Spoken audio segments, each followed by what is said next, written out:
ሰበር ዜና እስራኤል በኢራን ላይ ጥቃት ሰነዘረች። አያቶላ አሊ ሐሜኒ ወደ ሌላ ስፍራ ተዛውረዋል። እስካሁን የኢራን ወታደራዊ አዛዦች፣ የቴህራን የኒውክሌር ባለሙያዎች፣ የመከላከያ አመራሮች፣ የኢንቴልና የሱፐሪየር መሪዎች እስራኤል ባደረሰችው ጥቃት መገደላቸውን ሪፖርቶች አመላክተዋል። እስራኤል ሁለተኛ ዙር የአየር ጥቃት እየተፈጸመ መሆኑንም ገልጻለች። እስራኤል በቴህራን የሚገኙ ኢላማዎችን በመምታት በቴህራን ላይ ጥቃት መጀመሯ ተገልጿል። ምንም እንኳ እስካሁን ያሉት ዝርዝር መረጃዎች ውስን ቢሆኑም እስራኤል ጥቃቱን ቅድመ ጥንቃቄ የታከለበት ጥቃት ወይም ፕሪሚቲቭ ስትራይክ በማለት ጠርተዋለች። ከኢራን ዋና ከተማ ቴህራን የሚወጡ ምስሎች በከተማዋ የሰፈር አካባቢዎች ጭስ የሚታይ ሲሆን ከኢራቅ የወጡ ተንቀሳቃሽ ምስሎች ደግሞ ዝቅ ብለው የሚበሩ የክሩዝ ሚሳኤሎች ወይም የጦር አውሮፕላኖች ታይተዋል ተብሏል። እስራኤል በኢራን ላይ ላደረሰችው ጥቃት ኢራቅ ዋነኛ መሸጋገሪያ ሆና አገልግላለች። በቦታው የሚገኙ አንዳንድ ምንጮች ጥቃቱ ያነጣጠረው በቴህራን በሚገኙ የኢራን አመራር ተቋማት ላይ በተለይም በመሪው አያቶላህ አሊ ሐሜኒ በሚጠቀሙባቸው ቢሮዎች ላይ መሆኑን ቢገልጹም ይህ መረጃ እስካሁን በይፋ አልተረጋገጠም። የሚወጡ የጂኦሎኬሽን ወይም የቦታ አመላካች መረጃዎች የጥቃቱን ትክክለኛ ቦታ በቅርቡ ግልጽ ያደርጋሉ ተብሎ ይጠበቃል። ጥቃቱን ተከትሎ የእስራኤል መከላከያ ሰራዊት IDF በኤክስ ገጹ ላይ የሚከተለው መግለጫ አውጥቷል። የእስራኤል መንግስት በኢራን ላይ የቅድመ ጥንቃቄ ጥቃት ከፍቷል። የእስራኤል መከላከያ ሚኒስትር እስራኤል ካትዝ በመላው ሀገሪቱ አስቸኳይና ልዩ የአስቸኳይ ጊዜ አዋጅ አውጀዋል። ይህ ጥቃት የተሰነዘረው በእስራኤል ላይ የተደቀኑ ስጋቶችን ለማስወገድ ሲሆን በቅርብ ጊዜያት ውስጥ በሲቪል ህዝቡ ላይ የሚሳኤልና የድሮን ጥቃቶች ሊሰነዘሩ እንደሚችሉ ይጠበቃል። ስለዚህም ህዝቡ የየአካባቢውን የደህንነት መመሪያዎች እንዲከተልና ጥበቃ ወደሚደረግላቸው ስፍራዎች ወይም ሼልተርስ እንዲጠጋ ታዟል ሲል IDF አስታውቋል። ይህ የእስራኤል ቅድመ ጥንቃቄ ጥቃት የጥቃቱን ሰዓትና የተመረጡት ኢላማዎች ሆን ተብለው እንደሆነ የሚገልጹት ተንታኞች ጥቃቱ በተለይ በከፍተኛ አመራሮች መኖሪያ አካባቢ መፈጸሙ እስራኤል ለኢራን ከፍተኛ ባለስልጣናት ካሁን በኋላ ማንም ደህንነቱ ይጠበቅ አይደለም የሚል ጠንካራ መልእክት ለማስተላለፍ የፈለገችበት እንደሆነ ይታመናል። ጥቃቱን ተከትሎ የኢራኑ መሪ አያቶላ አሊ ሐሜኒ ወደ ደህንነቱ ጠበቀ ስፍራ መዛወራቸው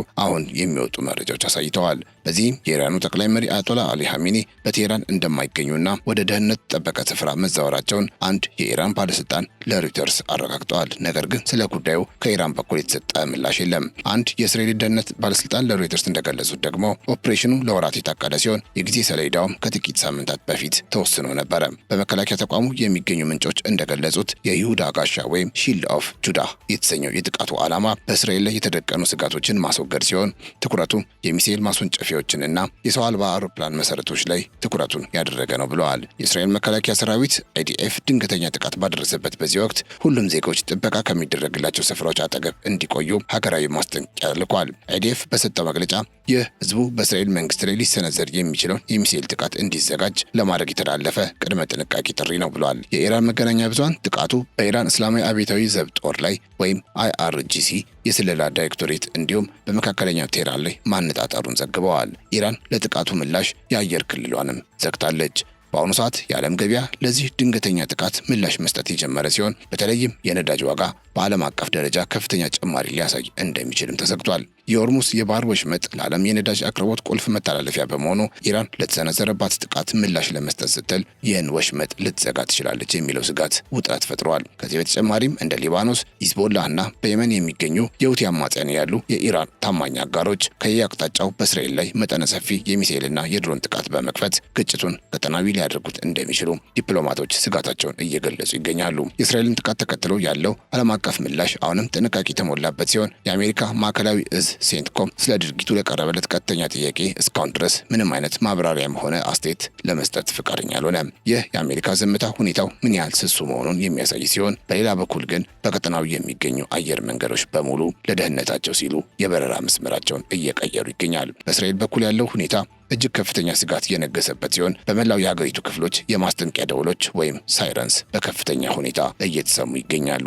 የደህንነት ስጋቱን ተከትሎም ለእያንዳንዱ ዜጋ በሞባይል ስልኩ አማካኝነት ቀጥተኛ የማስጠንቀቂያ መልእክት እየተላከ ሲሆን ህዝቡ ሊሰነዘር ከሚችል የአጸፋ ጥቃት ራሱን ለመከላከል ሲል በአቅራቢያው ወደሚገኝ ጥበቃ የሚደረግላቸው ስፍራዎች እንዲጠጋ ጥብቅ ማሳሰቢያ ሰጥቷል። የተከበራችሁ ኢትዮ ግሎባል ቤተሰቦቻችን ይህ በኢራንና በእስራኤል መካከል የተከሰተው ወታደራዊ ግጭት በየደቂቃው እየተለዋወጠ ያለና እጅግ ፈጣን የሆነ ክስተት በመሆኑ በሁኔታው ላይ የሚኖሩ አዳዲስ መረጃዎችንና የጉዳት ዝርዝሮችን እየተከታተልን የምናደርስላችሁ ይሆናል። በአሁኑ ሰዓት ሙሉ በረራዎች መቋረጣቸውና የአየር ክልሎች መዘጋታቸው በቀጠናው ያለው ያለውን ከፍተኛ ውጥረት በግልጽ ያሳያል። በእስራኤል በኩል ቅድመ ጥንቃቄ የተባለው ጥቃት ኢራንን በቀጥታ ያነጣጠረ በመሆኑ ተከትሎ ሊመጣ የሚችለው የኢራን አጸፋዊ ምላሽ እየተጠበቀ ይገኛል። በአሁኑ ወቅት የኢራን ወታደራዊ መዋቅር ከፍተኛ ዝግጁነት ላይ እንደሚገኙ የተነገረ ሲሆን በእስራኤል በኩል ያለው የማስጠንቀቂያ ደውሎች መጮህና ህዝቡ በጥበቃ ስፍራዎች እንዲቆይ መታዘዙ የኢራን የሚሳኤል ወይም የድሮን ጥቃት በአጭር ጊዜ ውስጥ ሊሰነዘር እንደሚችል ያለውን ከፍተኛ ስጋት ያሳያል ተብሏል።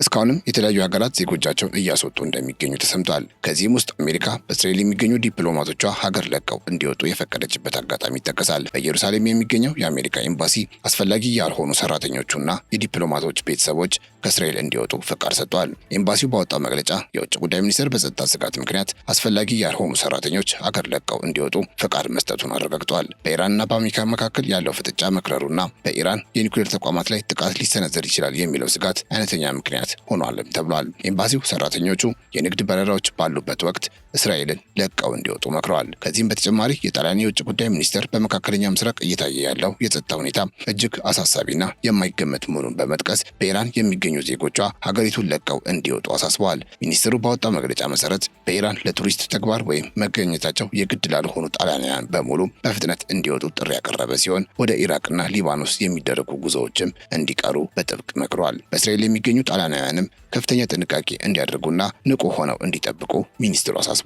ይህ የጣሊያን መንግስት ውሳኔ የመጣው በቀጠናው ያለው ወታደራዊ ውጥረት እየናረ መምጣቱን ተከትሎ ዜጎቿን ሊደርስ ከሚችል አደጋ ለመታደግ እንደሆነ ሮይተርስ ዘግቧል። በሌላ በኩል በኢራን ዙሪያ እየታየ ያለውን የአሜሪካ ወታደራዊ ዝግጅትና የቀጠናውን ውጥረት ተከትሎ ከኢስታንቡል አውሮፕላን ማረፊያ ወደ ኢራን መዲና ቴህራን የሚደረጉ በረራዎች መሰረዛቸው የፈረንሳይ የዜና ወኪል ዘግቧል። የኢስታንቡል አውሮፕላን ማረፊያ እንዳስታወቀው በቱርክ አየር መንገድና በሁለት የኢራን አየር መንገዶች ሊከናወኑ የነበሩ በረራዎች እንዲቋረጡ ተደርጓል። በረራ የማቋረጡ እርምጃ ቀጣይ ቀናትንም የሚጨምር ሲሆን ለዕለቱ ታቅደው ከነበሩ 4 በረራዎች በተጨማሪ ወደ ሰሜናዊቷ የኢራን ከተማ ታብሪዝ ሊያመራ የነበረው የቱርክ አየር መንገድ በረራ ተሰርዟል። ምንም እንኳ በርካታ ሀገራት ዜጎቻቸው ወደ ኢራን እንዳይጓዙ ማስጠንቀቂያ እያወጡ ቢሆንም የቱርክ ባለስልጣናት ግን እስካሁን በኢራን ወቅታዊ ሁኔታ ላይ አስተያየት ከመስጠት ተቆጥቧል ሲል ዘገባው ያትታል። ቱርክ ከኢራን ጋር የ550 ኪሎ ሜትር ረጅም ድንበርና 3 የድንበር ማቋረጫ በሮች ያሏት ሀገር መሆኗ ይታወቃል።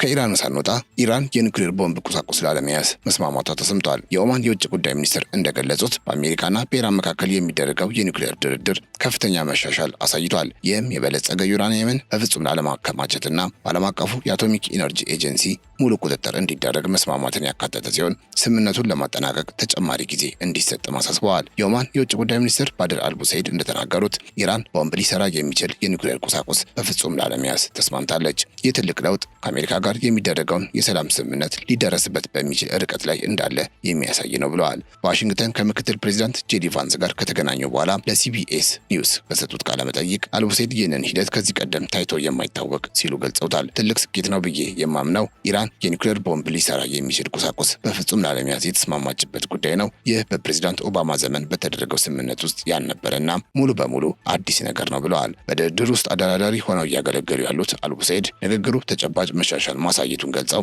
ዲፕሎማሲው ጊዜ እንዲሰጠው ጠይቀዋል። ለዲፕሎማሲው የሚያስፈልገውን እድል ከሰጠን የሰላም ስምምነቱ እጃችን ላይ ነው ብዬ አምናለሁ። ከዲፕሎማሲ ውጭ ያሉ አማራጭ ይህንን ችግር ይፈታል ብዬ አላስብም ሲሉም አክለዋል። ሚኒስትሩ እንደገለጹት የቀረበው ረቂቅ ስምምነት ዜሮ ክምችት ወይም ዜሮ ስቶክ ፒሊንግ የሚል መመሪያን ያካትታል። ይህም ካለፉት ስምምነቶች ቁልፍ ልዩነቱ ነው። በዚህም አልቡሰይድ የዓለም አቀፍ የአቶሚክ ኢነርጂ ኤጀንሲ ሙሉ የፍተሻና የማረጋገጥ ስራ እንዲሰራ የስምምነቱ አካል እንደሚሆንም ገልጸዋል። ስምምነቱ ከጸደቀ ደግሞ የአሜሪካ ተቆጣጣሪዎች እንኳን ሳይቀሩ ወደ ተቋማቱ የመግባት እድል ሊኖራቸው እንደሚችል ጠቁመዋል። ፕሬዚዳንት ዶናልድ ትራምፕ በድርድሩ ፍጥነት ደስተኛ ለመሆናቸው ቢገልጹም ዩራኒየም ማበልጸግ የለም የሚለውን አቋማቸውን ቢደግሙም አልቡሰይድ ግን ዋሽንግተንም ሆነች ቴህራን ስምምነት ላይ ለመድረስ ቁርጠኛ ናቸው ብለው ያምናሉ።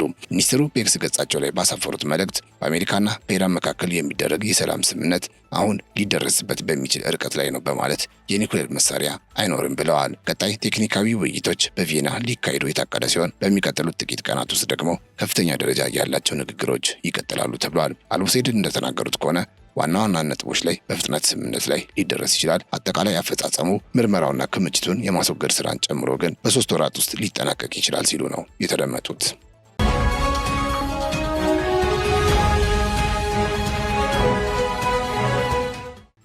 የተከበራችሁ ኢትዮ ግሎባል ቤተሰቦቻችን ለዛሬ ያዝንላችሁ መረጃዎች እነዚህን ይመስሉ ነበረ። አብራችሁን ስለነበራችሁ እጅግ እናመሰግናለን። በያላችሁበት ሰላም